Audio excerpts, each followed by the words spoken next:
엄마 책 읽어주세요.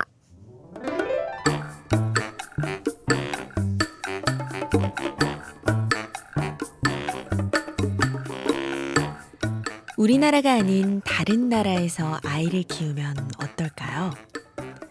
외국 생활에 대한 로망이 있는 엄마라면 한 번쯤은 상상해 볼 법하죠.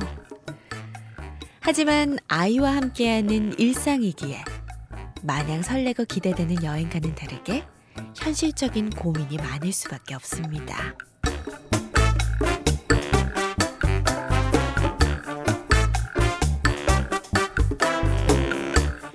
만 8년차 신문사 기자이자 만 3년차 엄마로 같은 일을 하는 남편과 아이가 태어난 지 7개월 되던 무렵에 육아휴직을 쓰고 독일 베를린으로 떠난 엄마가 있습니다.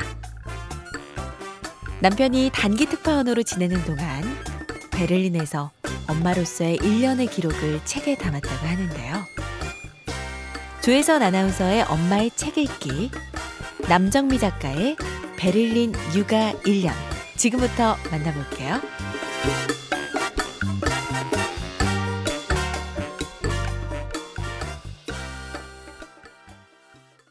조혜선 아나운서의 엄마의 책 읽기, 베를린 육아 1년의 남정미 작가님과 함께하겠습니다. 어서 오세요. 안녕하세요. 네, 청취자 여러분들께 본인 소개 좀 부탁드릴게요. 저는 조선일보에 2011년 입사해서 사회부, 국제부, 사회정책부를 거쳐서 지금은 주말뉴스 팀에서 근무하고 있고요. 네. 2016년 11월에 아이를 낳고 1년 동안 베를린에서 육아휴직을 하다가 2018년 여름에 이제 회사로 다시 복귀했습니다. 아이가 지금 그럼 몇 살인 거죠? 아이가 만 37개월이고요. 한국 나이로 4살입니다. 37개월, 이제 세 돌 지났네요. 네, 막 3돌 지났어요. 좀 편해지셨죠? 많이 편해졌어요. 그쵸. 이제 5살 정도 되면은 약간 둘째 생각도 지금 하고 있어요. 하고 있으세요? 계획 세우셨나요? 남편이 반대해가지고. 오, 왜요? 남편은 저보다 아이가 아빠를 훨씬 좋아해가지고.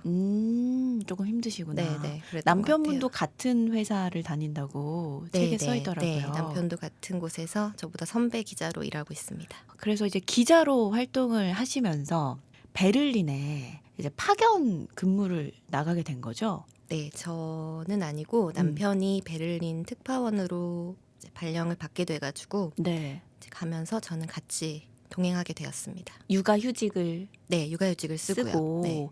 남편의 발령 시기랑 제 육아휴직 시기가 좀 안 맞았어요.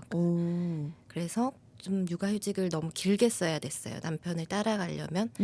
그래서 사실은 책에 안 나오기는 하는데 제가 아기 낳고 100일이 안 돼서 일단 복직을 하고 네. 한 반년 정도 근무를 하다가 이제 남편 베를린 갈 때 저 육아휴직을 쓰고 같이 가게 됐습니다. 네. 책에 나오더라고요. 네네네. 잠 얘기에서 이제 부산이 네네 친정이어가지고 맞습니다. 네. 아이랑 떨어져 있었다고. 네. 그래서 저 그거 보면서 제가 지금 이제 왔다 갔다 하잖아요.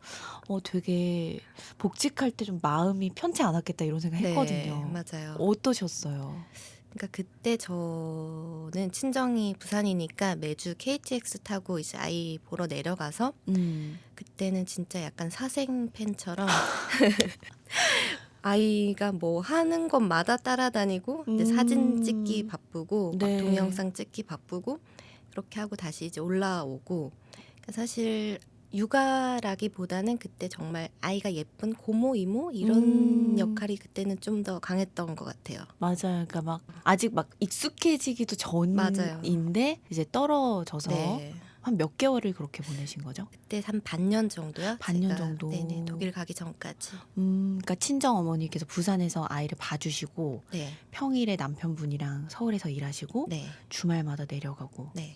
하셨군요. 아니 근데 제 주변에 기자 친구들이 많은데 그런 친구들이 좀 꽤 많더라고요. 워낙 이제 좀 바쁘다 보니까. 네. 그리고 아이가 너무 어리다 보니까 이제 다른 맞아요. 분한테 맡기 좀 불안하기도 네, 하고 네. 이런저런 이유로. 엄마 책 읽어주세요.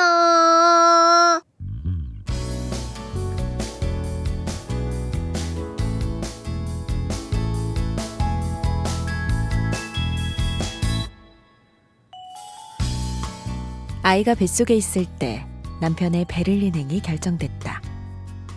국내 한 언론사에서 기자로 일하는 남편이 독일의 단기 특파원에 가게 된 것이다. 출국 날짜는 8개월 뒤. 아이가 태어나 6개월쯤 될 때로 정해졌다.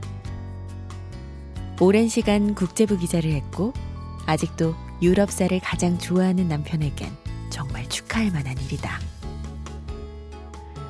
내 앞에는 두 가지 선택지가 놓였다. 먼저 아이가 태어난 후 1년간 한국에서 남편 없이 아이를 키우는 것이다. 이 경우 남편 대신 친정의 도움을 받을 수 있다. 육아 초보자인 남편보다는 나와 동생 둘을 키운 친정엄마가 더 든든하게 느껴졌다. 그게 아니라면 육아휴직을 쓰고 갓난쟁이와 함께 남편을 따라가야 한다. 한국에서도 아이를 전혀 키워보지 않은 내가 육아를, 그것도 타국에서 잘 해낼 수 있을까? 기저귀는 어디서 사고 예방접종은 어디서 해야 하는 걸까? 키가 60cm도 안 되는 작은 아이를 데리고 비행기는 잘 탈 수 있을까? 걱정이 꼬리를 물어 몇 시간씩 무의미한 인터넷 검색을 할 때도 있었다. 여러 생각들을 하며 밤을 꼬박 새우기도 했다. 나도 이때한 사실이지만 서울에는 베를린으로 가는 직항편이 없다. 독일 프랑크푸르트와 미넨에만 한국을 오가는 직항편이 있다. 결국 베를린으로 들어가려면 유럽의 한 도시를 경유해 평균 15시간 정도의 비행 여정을 거쳐야 한다. 걱정과 두려움이 몰려왔다. 거기에 더해 한 가지 걱정이 더 들었다. 임신 기간 몸이 좋지 않아 회사를 일찍 쉰 게 변수였다. 이 기간을 감안해 조금 빠르게 복직할 계획이었는데 베를린에 간다면 이 계획이 흔들리는 것이다. 전체 휴직 기간이 1년 반을 훌쩍 넘게 된다. 최근 활발해진 육아휴직 문화를 감안하더라도 이는 부담스러웠다. 그렇게 오래 쉬고 내가 회사에 다시 복귀할 수 있을지, 2년 가까이 연락이 안 되는 기자에게 어느 취재원이 정보를 줄지, 기사 쓰는 법을 까먹지는 않을지, 별별 걱정이 다 들기 시작했다. 아이가 태어나고 결정의 시간이 다가오는데 걱정은 잦아들지 않았다. 그러다 문득 자고 있는 아이를 보는데 이런 생각이 들었다. 어쩌면 우리는 지금이 아니면 서로에게 이렇게 많은 시간을 내줄 수 없을지도 모르겠다. 기자의 삶은 규칙적인 시간에 맞춰 사는 것보다 사건에 맞춰 사는 형태에 가깝다. 사건이 없으면 한가한 경우도 있지만 대한민국이란 나라가 그렇지 않다. 남들보다 조금 바쁜 부모를 둔 아이는 조부모와 보내는 시간이 더 많을지도 모른다. 또 당장은 멀어 보여도 머지않아 학교에 학원에 다니느라 아이가 우리보다 더 바빠질 날도 올 것이다. 그렇게 따져보니 인생에서 온전하게 우리 세 식구가 함께 있을 날이 얼마 안 될 것 같았다. 아이가 태어나고 나니 세 식구가 함께 있을 수 있다는 점을 상쇄할 만한 걱정은 존재하지 않았다. 베를린에서 남편은 정해진 시간에 맞춰 사무실로 출근할 필요가 없다. 한국 본사 업무 시간에 맞춰 장소 구애 없이 기사를 송고하면 된다. 시차가 안 맞아서 조금 고생이겠지만 전반적인 업무 양도 크게 줄게 된다. 아무래도 해외 뉴스의 경우 중요도가 국내 뉴스보다 떨어지기 때문이다. 한국에서는 매일 기사를 쓴다면 베를린에서는 평균 일주일에 한 건 정도만 기사를 처리하면 된다. 회식이나 야근도 없다. 한국에서보다 가족들과 쓸 수 있는 시간이 늘어난다는 뜻이다. 나 역시 휴직을 하고 가니 대부분의 시간을 가족들과 보낼 수 있다. 남편의 여유로운 업무 시간과 나의 휴직이 어쩌면 우리 가족에게 한 번밖에 없는 기회가 될지도 모른다는 생각이 들었다. 그렇게 우리 가족은 아이가 7개월 때 베를린으로 가는 비행기에 올랐다. 네덜란드 암스테르담을 거쳐 베를린으로 가는 18시간에 달하는 비행이었다. 저녁 7시면 자던 아이는 밤 12시 비행기인데도 눈을 말똥말똥하게 뜨고 기분 좋게 공항 여기저기를 구경했다. 비행기에 타서는 이내 잠들어 12시간을 내리 숙면했다. 나 역시 대한민국 서울 광화문에서의 치열한 신문기자의 삶을 잠시 내려놓았다. 이제부터 본격적인 베를린으로의 육아 출근인 것이다.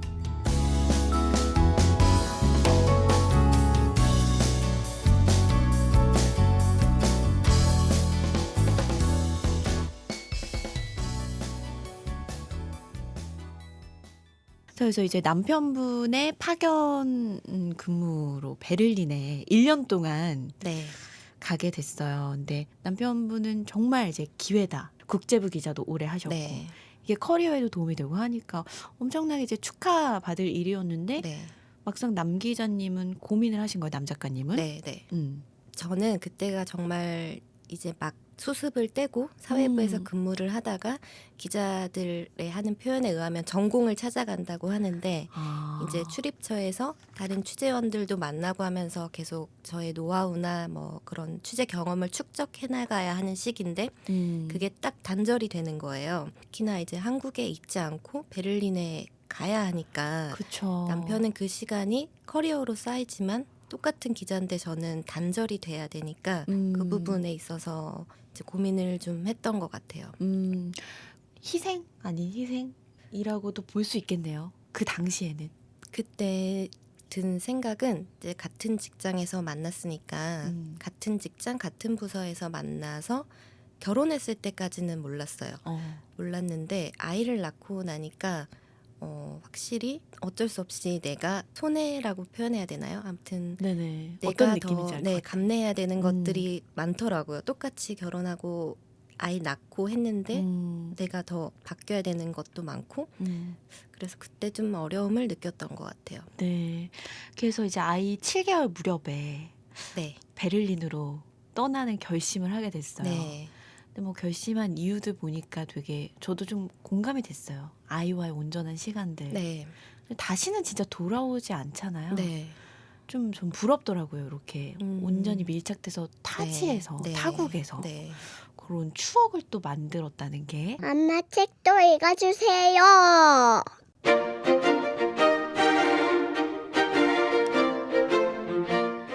처음 아이를 데리고 베를린에 간다고 하니 양가 부모님 사이에선 차라리 아이는 두고 너네만 가라 하는 말이 나왔다.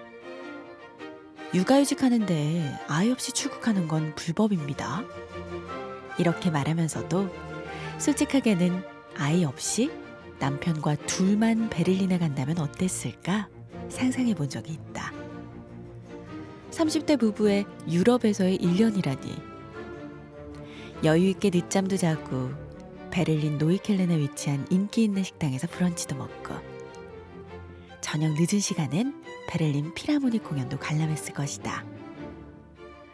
무엇보다 물보다 싸고 한국 맥주와는 비교할 수 없게 맛있는 독일 맥주를 실컷 마셨을 것이다. 하지만 아이가 있으니 이야기는 완전히 달랐다. 일단 놀이터를 매일 가야 한다. 비슷한 또래의 아이가 있다는 이유만으로 국적과 언어를 초월해 사람들과 그렇게 쉽게 친해질 수 있다는 걸 처음 알았다. 이 연령대의 아이들은 내 것 네 것이 없다. 놀이터에서 우리 애가 옆에 앉은 애 장난감을 가지고 놀아 머쓱해지는 찰나 옆에 앉은 애가 돌아서서 우리의 장난감을 가지고 논다. 수습하는 건 부모들이다. 이 수습은 부모를 친하게 한다. 독일에서 아이 키우는 법을 물어볼 사람은 다른 독일 부모들 뿐이었다. 어느 장소에서든 아이 부모들을 만나면 기저귀는 뭐가 좋은지, 어떤 분유가 황금똥을 누게 하는지, 주말엔 어디를 가야 아이가 잘 노는지를 적극적으로 물어봤다. 재밌는 것은 우리만 다른 부모들의 육아법이 궁금한 게 아니었나 보다. 어느 날 야외에 나가 한국에서 가져온 김에 밥을 싸서 아이에게 먹이는데 한 독일인 엄마가 조용히 다가와 물었다. 그거 김 되게 좋아 보이는데 어디서 살 수 있어? 독일 엄마들도 서로에게 묻고 한국인 엄마에게도 묻고 그러는 것이다.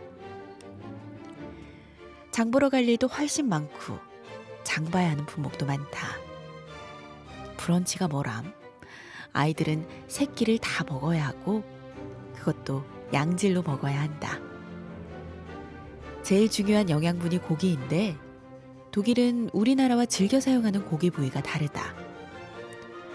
특히 이유식용으로 쓰려면 고기를 국거리 모양으로 썰어달라고 해야 하는데 이게 정말 난관이다.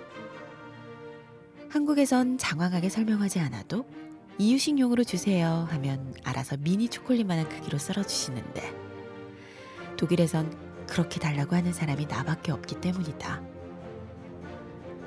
매번 나는 잘 안 되는 독일어로 이렇게 썰어달라고 부탁하고 정육점 아주머니는 그걸 어디에다 쓰냐고 물어보고 그러다 결국 독일 정육점 아주머니에게 독일식 이유식 만드는 법까지 배우게 됐다.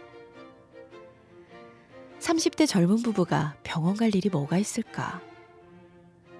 만 1세가 되기 전에 독일에 온 우리 아이는 맞아야 하는 예방접종 일정이 주룰이었다. 한 달에 한 번꼴로는 소아과를 가야 했다. 더군다나 한국과 독일은 예방접종 횟수와 약 종류가 조금씩 다르다. 예를 들어 단체 생활 등이 많은 한국에선 A형 간염 접종이 필수지만 독일은 아니다.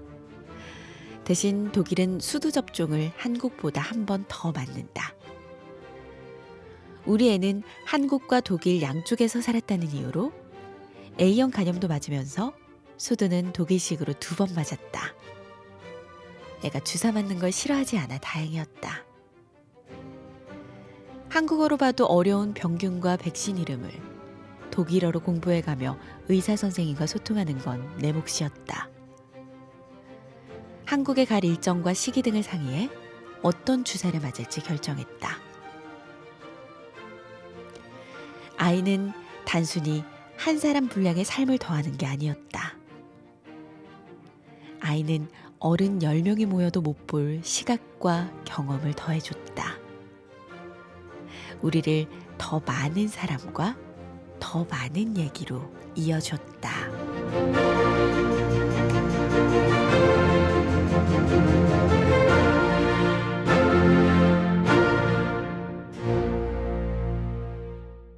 저희 주변에서는 실제 둘만 간 선배들도 많이 있고 저희 뭐 네. 동기 후배들도 많은데 전혀 다른 삶이더라고요. 둘만 오, 아이 없이. 네네네. 아이 없이 젊은 부부가 둘만 갔을 때 생겨나는 이야기들과 저희가 아이와 같이 갔을 때 생기는 지점들이 굉장히 달라서 뭐 당장 주거만 해도 네. 저희 둘만 갔으면 정말 편하게 아무데나 살아도 됐을 것 같고 뭐 호텔에 있어도 사실 됐을 것 같고 오, 그랬을 것 같은데 아이가 있으니까 네. 아이는 안전성이 제일 중요하잖아요. 맞아요. 그러니까 집을 구하는 것부터 음. 뭐 차를 구입하는 것까지 많은 게 이제 달라졌어요.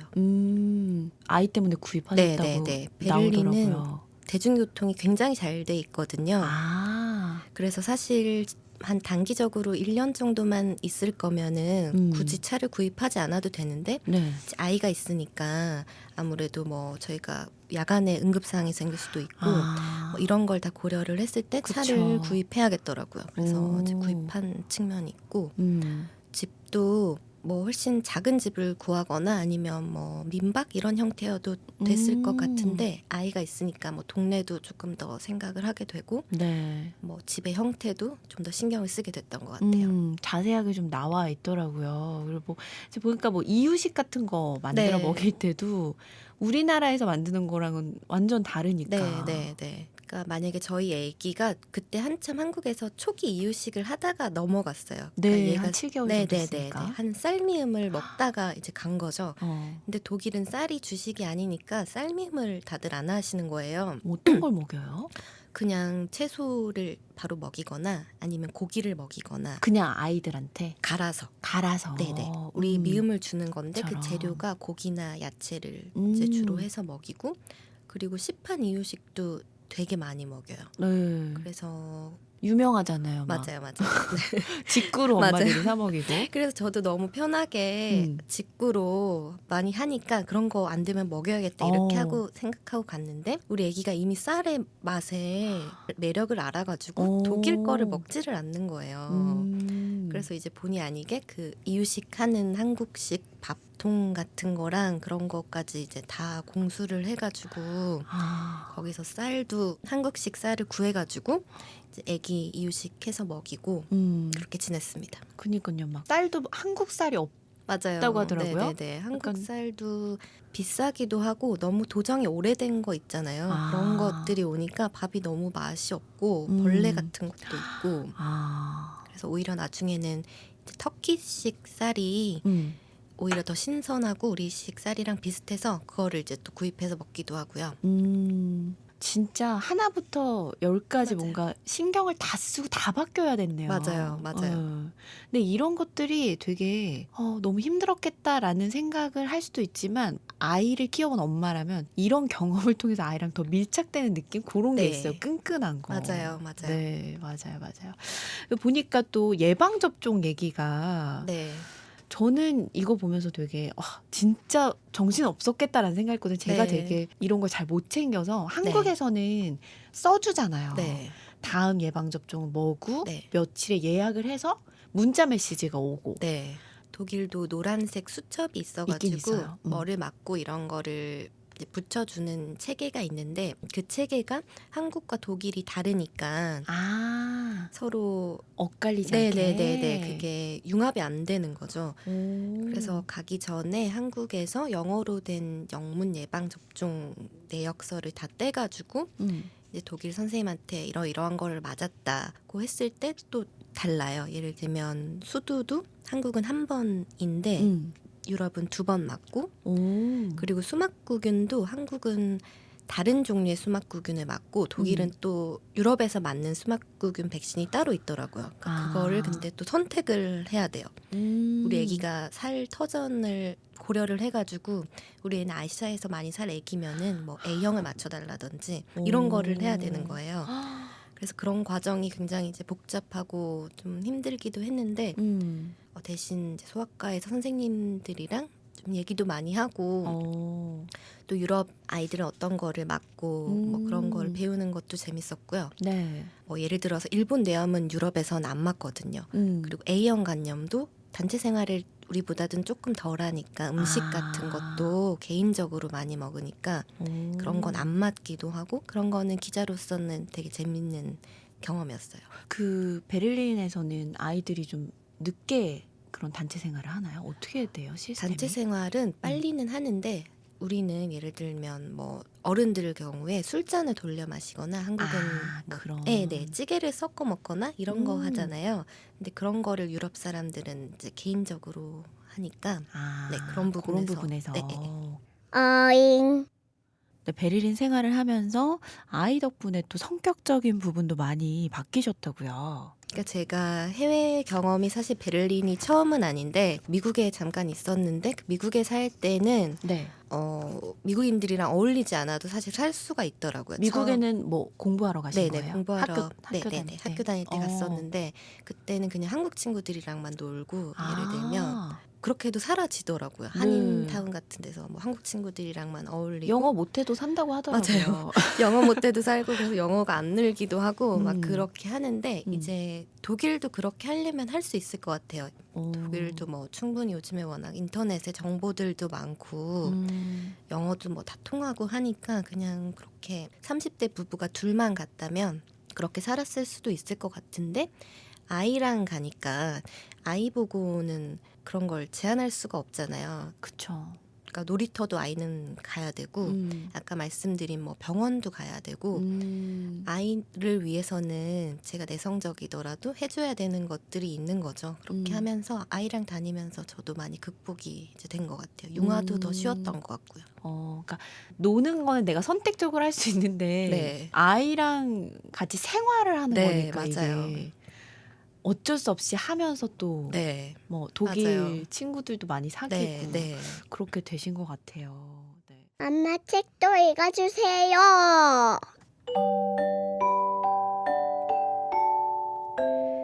한국 사람들에게 베를린은 어떤 도시로 느껴질까? 대부분 분단을 극복한 도시, 2차 세계대전의 아픔을 기억한 도시 등으로 기억할 것이다. 원리 원칙의 나라? 딱딱하고 엄격한 나라라는 생각을 할지도 모르겠다. 실제 유럽 일주를 하는 사람들 중에서도 베를린은 잘 끼워주지 않는 경우가 많다. 재미없을 것 같다는 느낌 때문이다. 나 역시도 베를린에 살기 전까진 베를린에 한 번도 가본 적이 없다. 가보고 싶다는 생각도 없었다. 그러나 최근 유럽에서 단연 가장 몸값이 높은 도시를 꼽으라면 주저하지 않고 베를린을 꼽을 수 있다. 베를린 노이쾰른 일대 인기 있는 브런치 식당, 동베를린역 근처의 대형 클럽, 크로이츠베르크를 뒤덮고 있는 그래피티는 우리가 알고 있는 독일이 맞나 싶을 정도다. 한국의 유명 연예인이 와서 집을 마련하고 갔다는 얘기가 종종 들리기도 했다. 그러나 오늘날 베를린의 이런 멋짐은 아이러니하게도 일정 부분 분단에 의한 것이기도 하다. 베를린 도심 한복판에 서 있는 2차 세계대전 당시 폭격당한 외형을 그대로 가지고 있는 카이저 비렐름 교회를 굳이 떠올리지 않더라도 베를린의 발전 형태는 분단과 떨어뜨려 생각하기 힘들다. 독일이 서독과 동독으로 나눠질 당시 수도였던 베를린도 이념에 따라 쪼개지게 된다. 통일 후 베를린은 다시 하나로 합쳐지게 됐고 수도의 지위도 되찾았다. 그러나 지난 세월을 보상받을 수는 없었다. 그간 아무도 쪼개진 도시에 투자하거나 기업을 세우지 않았던 것이다. 그 결과 베를린은 수도임에도 불구하고 프랑크푸르트나 뮌헨 등 다른 서독 지역 도시들에 비해 경제적으로는 훨씬 뒤처지고 말았다. 당장 동독 치하의 동베를린 지역과 서독이 지배한 서베를린 지역의 빈부격차도 상당했다. 서베를린 지역이 훨씬 잘 살았다. 통일 후 동베를린 사람들이 일자리가 많고 개발이 잘 된 서베를린 지역으로 몰려든 것은 당연했다.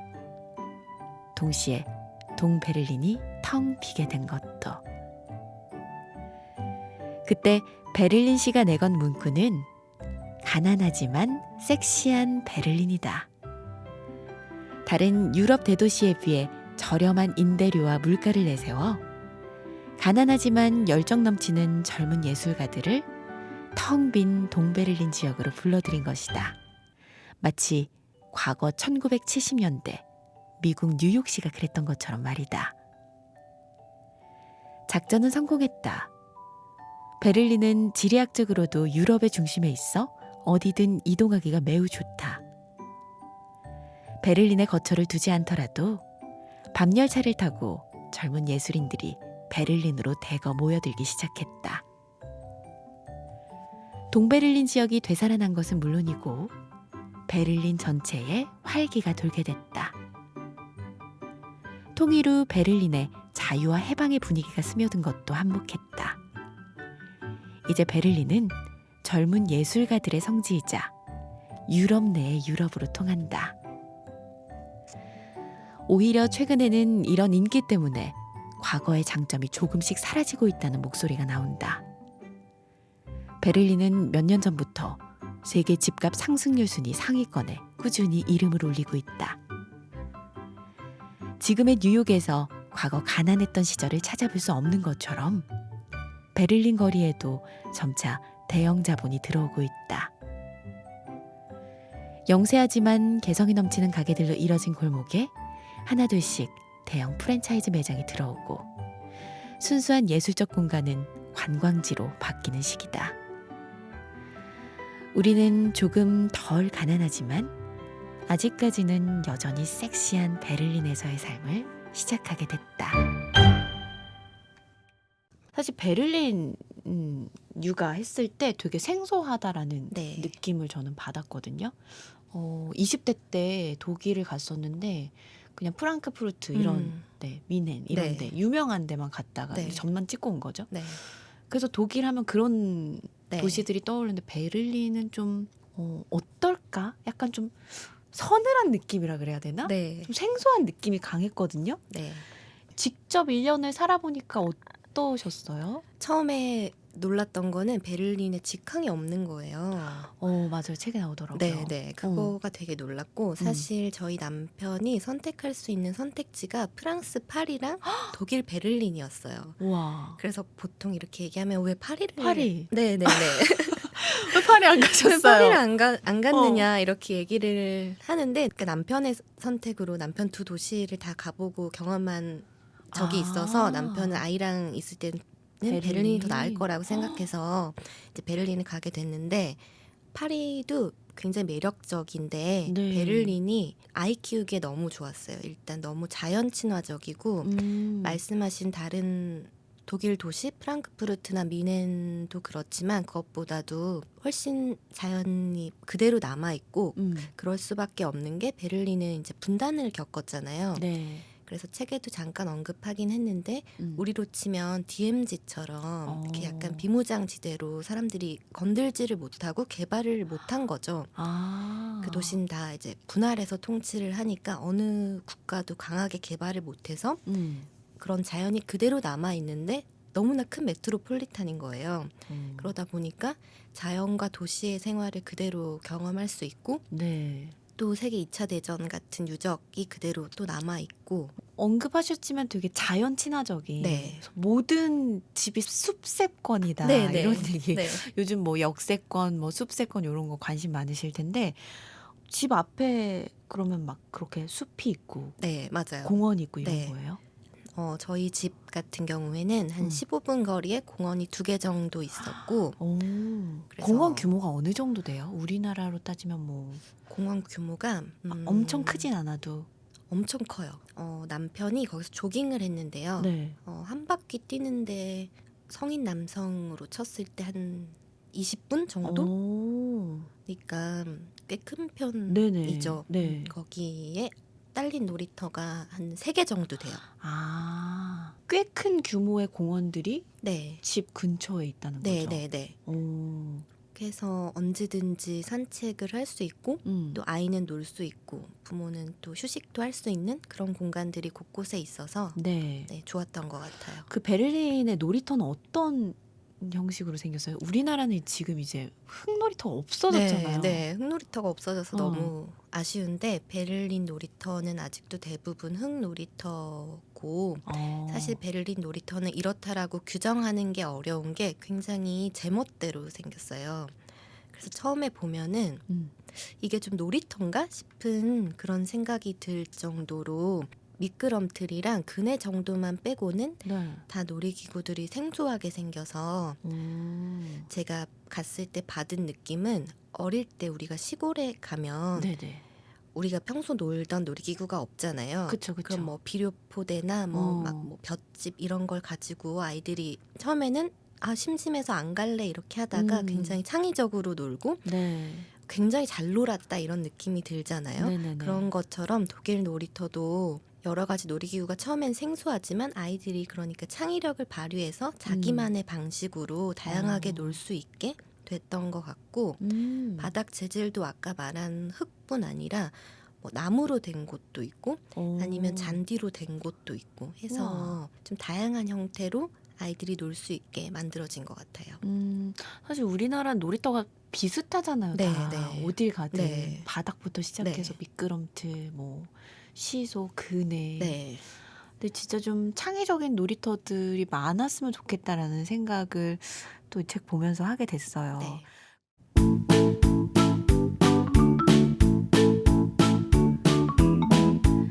독일에서 아이가 태어나 첫 감기에 걸렸다. 베를린은 예고 없이 비가 자주 온다. 맑은 하늘을 보고 외출했더라도 갑자기 비가 쏟아지는 경우가 많다. 평균 기온이 10도를 밑도는 11월의 어느 날, 이 날씨에 깜빡 속았다. 우산 없이 아이와 집에서 조금 떨어진 아시아마트를 다녀오다 비를 만났는데 꼼짝없이 아이 감기로 이어졌다. 처음엔 기침만 하더니 어느새 콧물이 줄줄 흘렀다.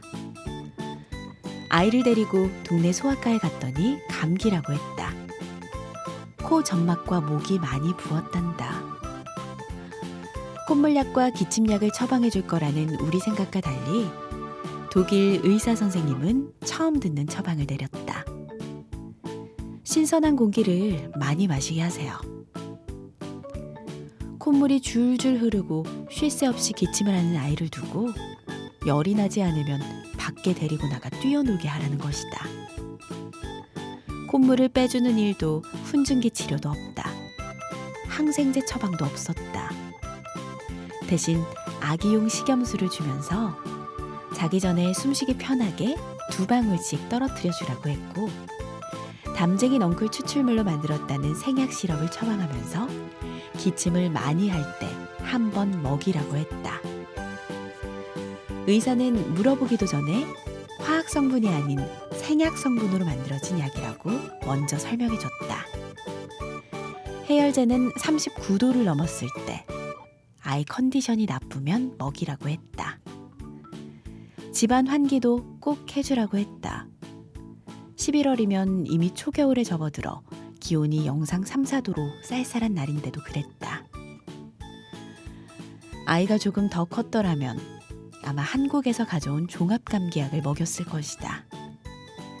그러나 그때까지 아이는 한 번도 아픈 적이 없었고 약을 먹어본 적도 없었다. 무턱대고 아무 약이나 먹일 수 없었다. 반신반의하면서도 의사의 처방을 그대로 따를 수밖에. 콧물이 흘러도 열은 없으니 쌀쌀한 날씨지만 아이를 놀이터에 데리고 나가 놀게 했다. 의외로 아이는 콧물이 나도 신나게 잘 놀았다. 신기한 것은 집에서 줄줄 나오던 콧물이 밖에 나가면 흐르지 않았다. 집 안에 있으면서 갇힌 공기 속에 지내는 것보다 정말로 야외에서 신선하고 좋은 공기를 마시니 도움이 됐던 것이다. 우리의 우려와 달리 열이 더 오른다거나 감기가 더 심해지는 일도 없었다.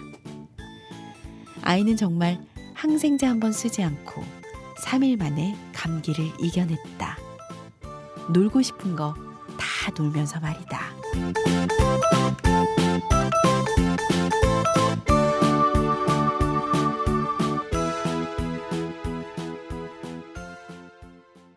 사실 외국 생활 하다 보면 해외에서 여행 갔을 때도 제일 걱정되는 게 아이가 아프거나 네. 이럴 때 맞아요. 그런 게 좀 많이 네. 걱정이 되는데 여기 보니까 굉장히 독특하고 네. 좀 신선한 처방이 나왔어요. 네. 우리 남 작가님 아드님께서 감기에 네. 걸려가지고 첫 감기여서 한국에서는 한 번도 걸린 적이 없어서 어떡해. 네. 너무 당황했겠다. 네네. 지금이면 괜찮았을 건데 네. 그때는 너무 당황스러운 거예요. 호들갑 떨잖아요. 네, 응급실 네, 가야 돼. 네, 네.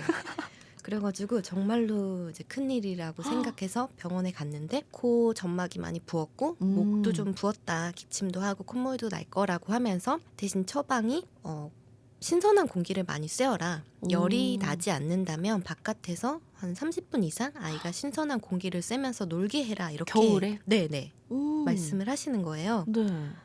그래서 굉장히 놀래서 그렇게 아기가 아픈데 나가서 놀아도 되나요? 이렇게 물어보니까 오히려 바쁜 공기가 있는 집안에서 있는 것보다는 아이가 신선한 공기를 마시면서 노는 거가 열만 나지 않아서 컨디션만 괜찮다면 더 도움이 될 수 있다. 이렇게 말씀을 하시더라고요. 네. 그러면서 실제 약도 생약 성분의 담쟁이 넝쿨 추출물인가? 뭐 그걸로 만들어진 시럽을 하나 처방해 주시고 또 코에 넣는 생리식염수 같은 그런 네. 거를 이제 처방을 해 주시면서 저희가 묻지도 않았는데 이거는 생약 성분이고 화학 성분이 들어있지 않은 약이다. 그렇기 때문에 안심하고 아이에게 처방해도 된다 하면서 약을 주시더라고요.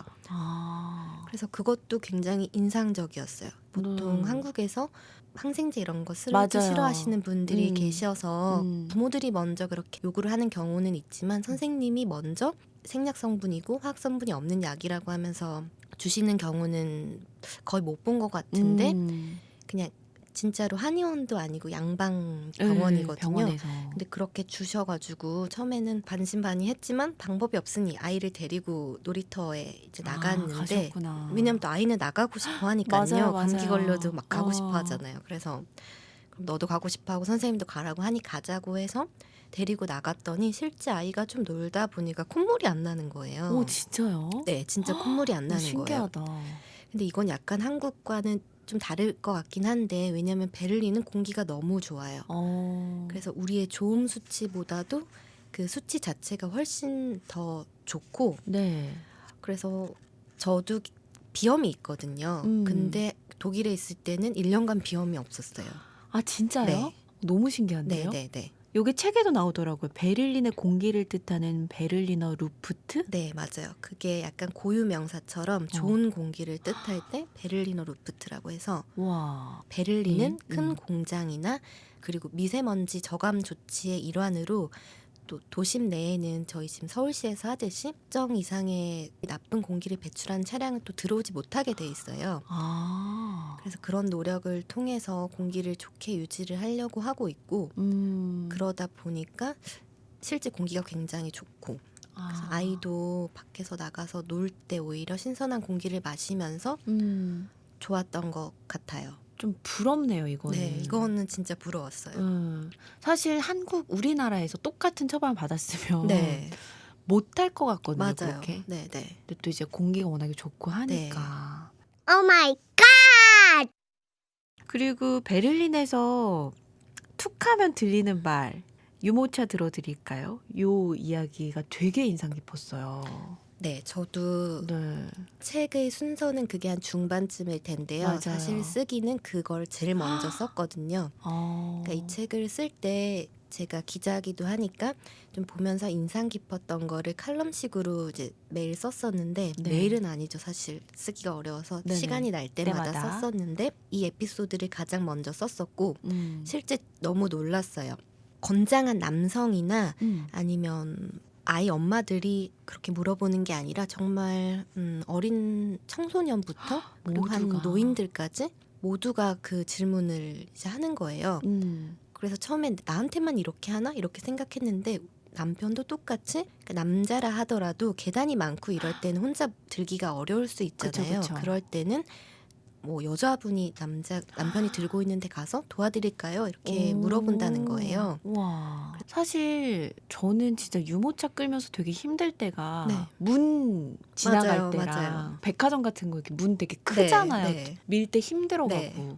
그럴 때 막 이렇게 유모차 돌려가지고 뒤로 이렇게 해서 네, 맞아요. 등으로 밀면서. 등으로 밀면서. 근데 뭐 보통은 이제 그냥 지나가시는 분들이 대다수고 네. 가끔씩 문 열어주시는 맞아요. 분들 만나면 너무 감사하거든요. 네. 그안 돌려도 되고 하니까. 네. 낑낑거리지 네. 않아도 되니까. 근데 그게 너무 생활화돼 있다는 거잖아요. 네, 맞아요. 그래서 말씀하신 것처럼 어느 큰 건물에 갔는데 문이 되게 무거운 형태의 문이었어요. 네. 근데 제가 봤을 때는 초등학교 고학년 정도 되는 아이가 지나가면서 그 문을 제 앞에서 바로 닫히게 닫고 간 거예요. 오. 그래서 독일도 그럴 수 있죠. 이렇게 못 네네네네. 잡아주는 그럴 경우가 수 있을 수 있겠구나 이렇게 생각하고 제가 이제 등으로 문을 열려고 하는데 아기가 그 친구가 재빨리 뛰어오면서 죄송하다고 하면서 사람이 있는 줄을 몰랐다. 아기랑 오는 줄 몰랐다고 하면서 문을 잡고 다시 열어주는 거예요. 그래서 제가 결심을 한 게 있어요. 한국에 가면 네. 나는 꼭 유모차 밀고 가는 사람이 있으면 문을 잡아주자. 와. 그렇게 한 결심을 하고 온 것 같아요. 네. 그러니까 진짜 사소하게 저는 엘리베이터 탈 때도 유모차를 엘리베이터를 비켜주지 않더라고요. 네. 사람들이 꽉 차 있는데 네. 유모차는 엘리베이터밖에 탈 수 없잖아요. 네, 맞아요. 그래서 백화점에서 진짜 막 몇십 분을 기다린 맞아요. 적이 많아요. 맞아요. 근데 그게 좀 오래되고 애가 막 칭얼거리면 네. 약간 네, 네. 분노가 나올 때가 맞아요. 있어요. 어떻게 이렇게 양보를 안 해줄 수가 있지? 맞아요. 아니 왜 에스컬레이터를 안 타고 네. 엘리베이터를 타는 걸까? 이런 네. 생각을 하게 되는데 베를린에서는 이렇게 또 네. 부러운 부분들이 많더라고요. 이런 부분들.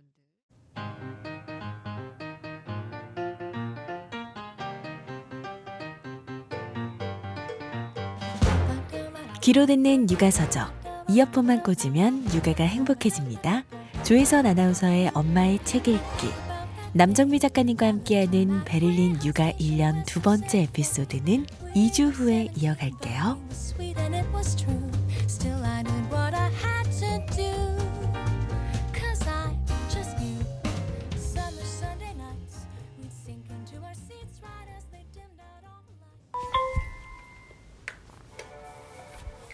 이제 노래 불러주세요. Sing a song, baby.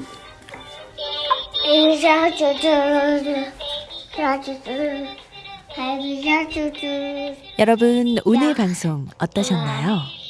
저희 방송에 힘을 주고 싶으시다면 구독하기, 다운로드하기, 후기 남기기, 하트로 여러분의 마음을 표현해 주세요.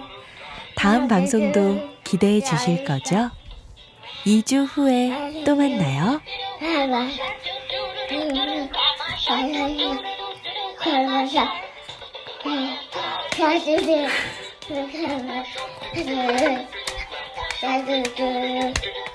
자,